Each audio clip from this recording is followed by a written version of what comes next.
Hey, my TikTok family. It's been a while since I did just getting homework from video. How's everybody's day going? I had a pretty good day at work. I can't complain. Work wasn't heavy today.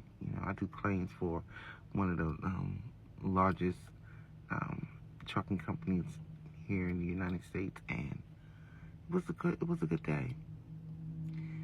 For those who are new, hi, my name is Rachel, but I go by Bella on this app, and I'm what you call a generational caregiver.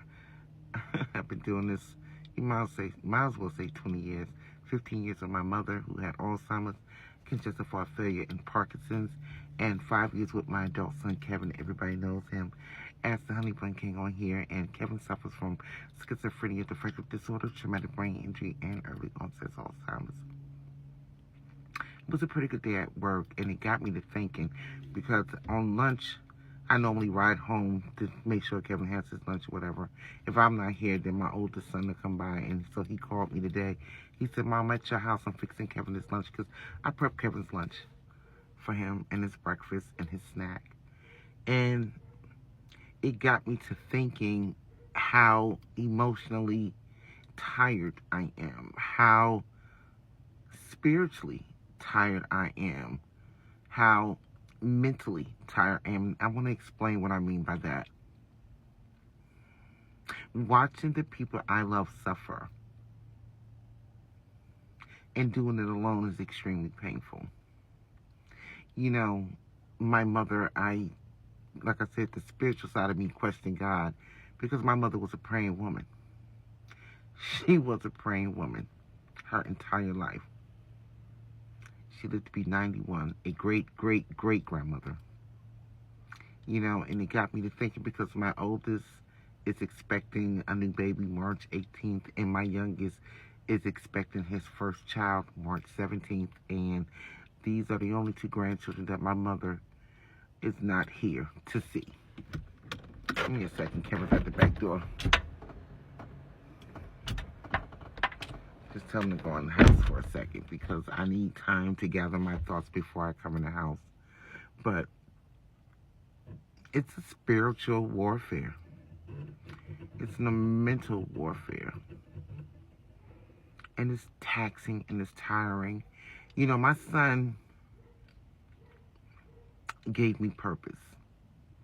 I've always been an advocate for caregivers and those who are dealing with mental health in the Black community, but it was my son who gave me the push to start my own company. Yes, I work a 40-hour-week job.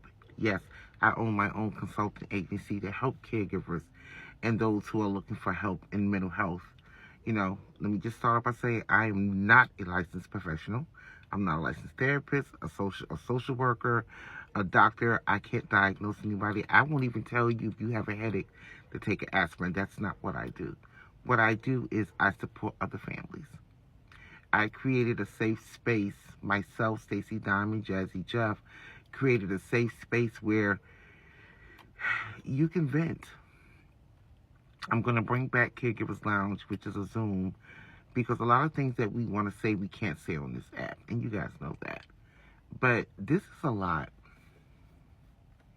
And a lot of people will continue to do this when they're burnt out and shouldn't be doing it. I mean, like I said, I had 15 years with my mother, watching my mother suffer. And I've been watching my youngest son suffer. Both of them suffered mentally and physically.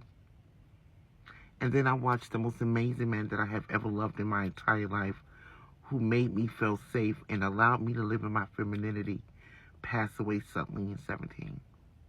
And yes, I miss him every day. But when you look at death and illness every single day for over a decade, it can put a toll on you. And this is not for everybody, and you need to know when it's time for you to exit. I'm so serious. As a caregiver, I put my life out on here to let other caregivers know they are not alone. That's just point blank period. I do. I put my life out here because this is isolating. It really is. And especially when you don't have any family support. I don't. I mean, I have my kids, But my oldest son, he has a whole family expecting a new baby, and he's a Marine veteran who suffers from PTSD. And Kevin's mental illness and PTSD does not mix well. Now, he comes, he sees his brother, they do the haircut thing, you know. He'll get Kevin for a few hours, but he can't keep Kevin overnight. And my youngest son, who is active Marine, yes, proud mom of 2 Marines, he's out of state. He's hours upon hours upon hours. He's out there in Minnesota.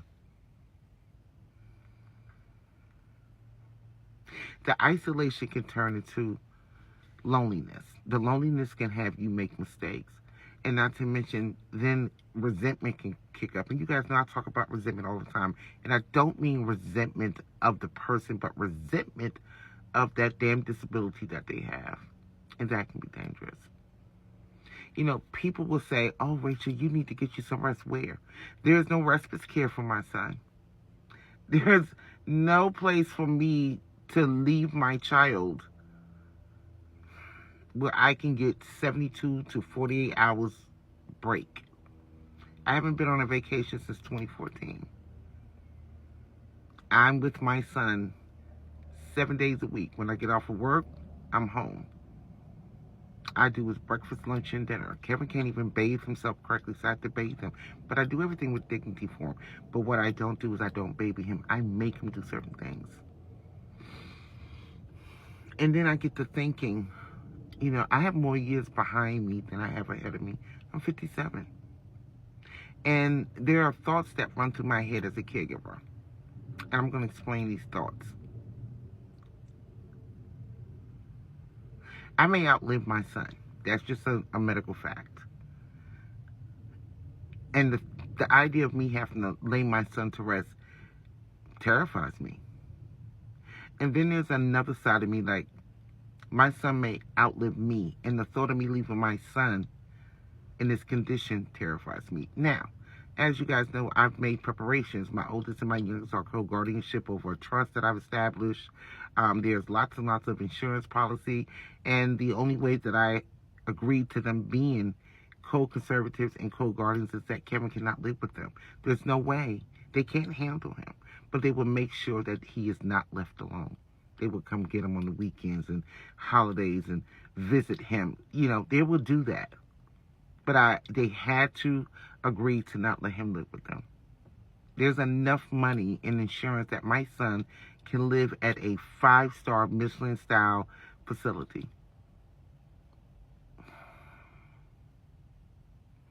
But this is hard. My business is doing good, though. And the reason why I started my consulting agency, which is Caregivers Corner Connection, LLC, www.caregiverscornerconnection.com, is to build money to open up a mental health day support center because there's no place for my son. You know, I work 10 minutes away, thank God. You know, when I got laid off my first corporate job, which I was making really good money, I'm not making that now.